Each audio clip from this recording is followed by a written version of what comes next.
Good morning, सुप्रभात, सत श्री अकाल, राधे राधे। आज यूनिट एंड डायमेंशन का 5वां वीडियो है और इस वीडियो में जी मेंस के पूछे क्वेश्चंस को डिस्कस किया जाएगा। जी ये जो क्वेश्चन दिया गया है ये 25 जुलाई को मॉर्निंग शिफ्ट में क्वेश्चन पूछा गया था। 25 जुलाई 2022 को मॉर्निंग शिफ्ट में ये पूछा गया क्वेश्चन है। इस क्वेश्चन में पूछा गया है if momentum, area and time are taken as fundamental quantities. जैसा कि हम सब जानते हैं कि हर बार मास, लेंथ, टाइम को फंडामेंटल क्वांटिटीज के रूप में लिया जाता है। इस बार मोमेंटम, एरिया और टाइम को फंडामेंटल क्वांटिटीज के रूप में लिया गया है और बोला गया है कि विस्कोसिटी, कोफिशिएंट ऑफ विस्कोसिटी का डायमेंशनल फॉर्मूला लिखना है। कोफिशिएंट ऑफ विस्कोसिटी का डायमेंशनल फॉर्मूला लिखना है। तो इस तरह का क्वेश्चन हम लोग पहले भी किए थे, लेकिन आज जो है आज के क्वेश्चन को बनाने का तरीका थोड़ा सा अलग होगा। मैंने बताया था कि जो जो क्वांटिटीज दी हो उनके बीच में एक फॉर्मूला लिखने के लिए, लेकिन आज हम क्या करेंगे कि किस दूसरे मेथड से बनाएंगे। दिया है क्वेश्चन में कि जो एटा है, जो कोफिशिएंट ऑफ विस्कोसिटी है, डिपेंड करता है मोमेंटम पे, तो इसका पावर ए लिख देंगे। एरिया पे तो इसका पावर बी लिख देंगे और टाइम पे तो इसका power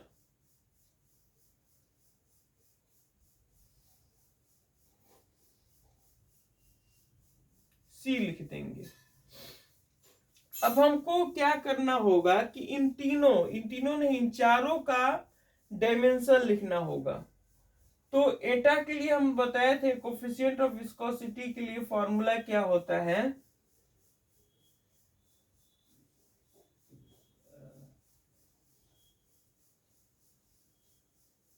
Etah A DV by dx, ये फॉर्मूला होता है। यहां से अगर हम लोग इसका निकालना चाहें डायमेंशन, तो इसका फॉर्मूला पहले लिखना होगा, इसको सब्जेक्ट बनाना होगा, फॉर्मूला का सब्जेक्ट बना दिए। ये ए डीवी बाई डीएक्स नीचे जाएगा,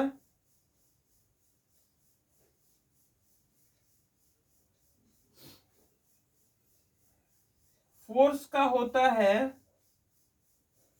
M L by T square. ये कैसे होता है इसको जानने के लिए पिछले वीडियोस में देखिए, मैंने बहुत अच्छे से बताया है। वहां पे पता चल जाएगा कि फोर्स का M L by T square क्यों होता है। एरिया का होता है एल स्क्वायर, डीवी का होता है एल टी का पावर -1 और बाई एक्स है तो उसका हो जाएगा एल का पावर -1। ये एल से ये एल खत्म हो गया, हमारे पास बचा एटा का डायमेंशनल फॉर्मूला एम। ये 2 में से 1 माइनस होगा तो बचेगा 1, यानी कि -1, और यहाँ पे 2 में से 1 बचेगा तो नीचे में 1 बचने का मतलब कि ऊपर जाके -1 हो जाएगा। यहाँ पे भी t2 -1 हुआ है करके इसको हम दिखा दे रहे हैं।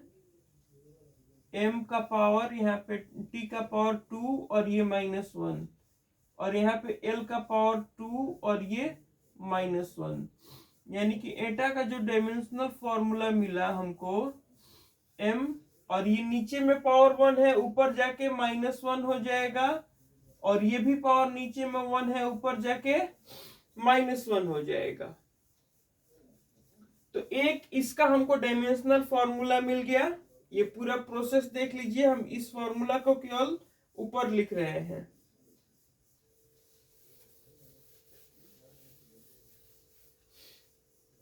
अभी तक हमारे पास एटा का डायमेंशनल फॉर्मूला मिला है ml-1t-1। अब ये क्या है? मोमेंटम। मोमेंटम का फॉर्मूला होता है मास इंटू वेलोसिटी। मास का होता है m और वेलोसिटी का होता है lt का पावर -1। तो मोमेंटम का हो गया इस तरह से m l t का पावर -1। उसके बाद है एरिया। एरिया का होता है l स्क्वायर। उसके बाद है t। t का होता है t। इतनी सारी चीजें हैं, देख सकते हैं आप। और इनमें से अगर कोई नहीं समझ में आ रहा है कि किसको कैसे निकाला गया है, तो इसको बहुत ही आसान भाषा में, बहुत ही आसान तरीके से मैंने अपने पिछले वीडियोस में बताया है, वहां पे आप जाके इसको देख सकते हैं। अब हम देखेंगे, इस क्वेश्चन पे आएंगे। इस क्वेश्चन में इस जो इक्वेशन मैंने तैयार कर रखा है, इसमें सबके डायमेंशन को पुट करेंगे। इसका डायमेंशन होता है ml-1t-1। तो यहाँ पे हम लिख देंगे ml-1t-1 इज प्रोपोर्शनल टू, इसका लिखेंगे mlt-1 ml-t-1 का पावर a। इसका लिखा है a, यानी कि l स्क्वायर का पावर b, और ये है t का पावर c। अब हम देखेंगे कि ये तो जैसे था वैसे ही रहेगा।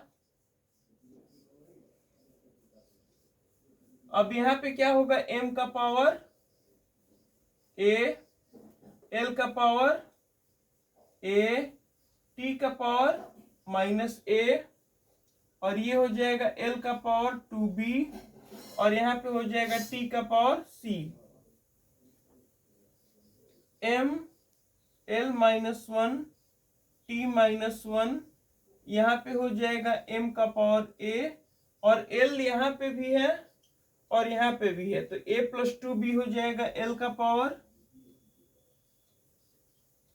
t का पावर हो जाएगा -a + c। अब हम लोग देख सकते हैं कि m का पावर a है और यहाँ पर m का पावर 1 है, तो a का वैल्यू मिल गया हमको 1।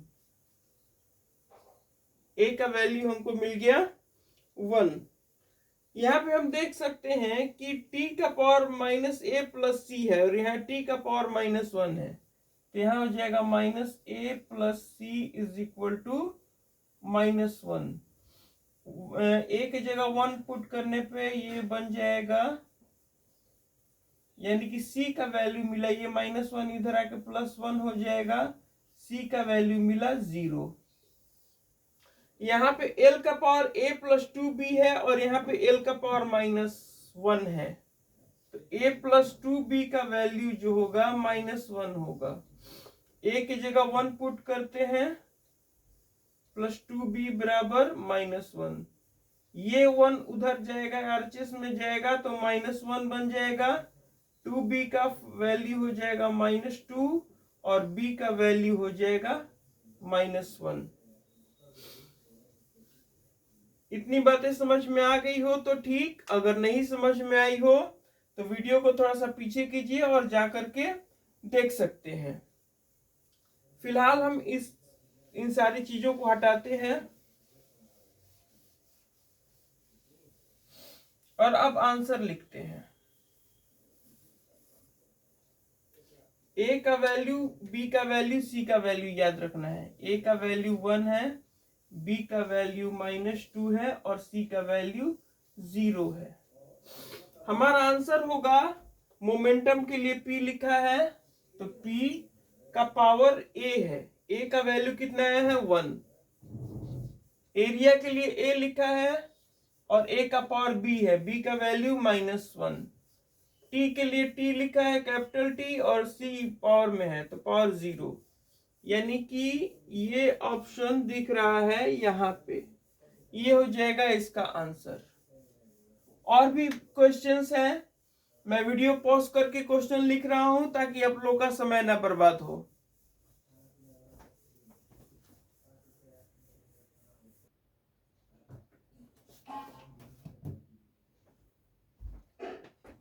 ये आज का दूसरा क्वेश्चन है।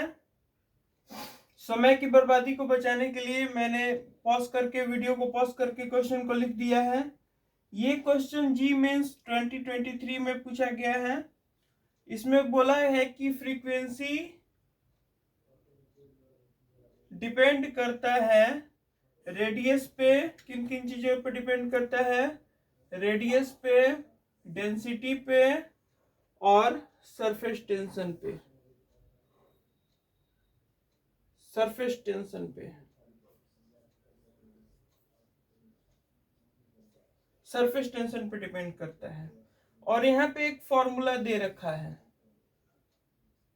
यहाँ पे एक फॉर्मूला दे रखा है और बोल रहा है कि ए बी सी का वैल्यू पता कीजिए। तो सबसे पहले तो हम क्या करेंगे कि फ्रीक्वेंसी का, रेडियस का, डेंसिटी का और सरफेस टेंशन का डायमेंशनल फॉर्मूला लिखेंगे।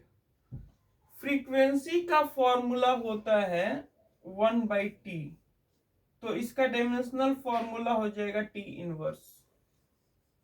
फ्रीक्वेंसी का हो गया T इनवर्स। इस प्रोसेस को देखना समझना बहुत ही जरूरी है कि किसका क्या डायमेंशनल फॉर्मूला होता है। इस तरह के क्वेश्चन में डायमेंशनल फॉर्मूला करेक्ट लिखना ही सबसे बड़ी चुनौती होती है, और वहीं गलत हो गया तो पूरा आंसर ही गलत हो जाएगा।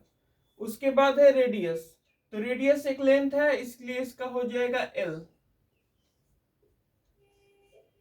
उसके बाद है डेंसिटी, तो डेंसिटी का होता है मास पर यूनिट वॉल्यूम, मास का होता है m और वॉल्यूम का होता है L का पावर 3, तो इसका हो गया mL का पावर -3 डेंसिटी का।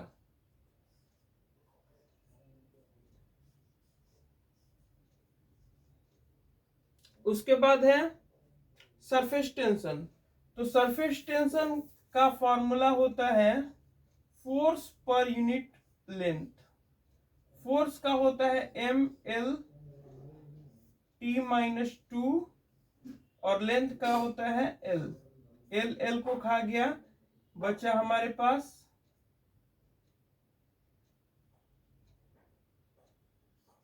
mt का पावर -2।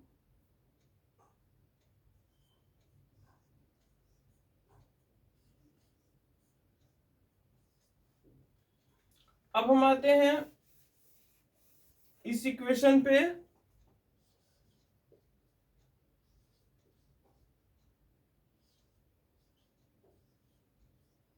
इसका डायमेंशनल फॉर्मूला होता है t का पावर -1। t का पावर -1 लिखने का मतलब कि m का पावर 0 और l का पावर 0 इसमें छुपा हुआ है, जिसको सामने लाना बाकी है। r का होता है l, तो यहाँ पे l का पावर a हो जाएगा। रो का होता है m L-3, इन सब का पावर b है। और s का होता है mt का पावर -2 और इन सब का पावर c है। यहां से हम लोग इसको सिंप्लीफाई करते हैं तो l का पावर a, m का पावर b हो जाएगा और l का पावर -3b हो जाएगा। और यहाँ पे क्या हो जाएगा, m का पावर c और t का पावर -2c हो जाएगा। m वाले को पहले लिखते हैं तो m का पावर b और यहाँ पे c, तो ऐड होकर हो जाएगा b + c। l को लिखते हैं तो a -3b और t का पावर -2c। यहाँ पे हम देख पा रहे हैं कि t का पावर -1 है और यहाँ पे t का पावर -2c है, तो -2c का वैल्यू हो जाएगा -1, c का वैल्यू हो जाएगा 1/2। यहाँ पे हम देख पा रहे हैं कि b प्लस c का पावर m का पावर b प्लस c है और m का पावर 0 है, यानी कि b प्लस c हो जाएगा 0 के। तो c का वैल्यू इसमें पुट कर देते हैं, तो b का वैल्यू हमको मिल जाएगा -1/2।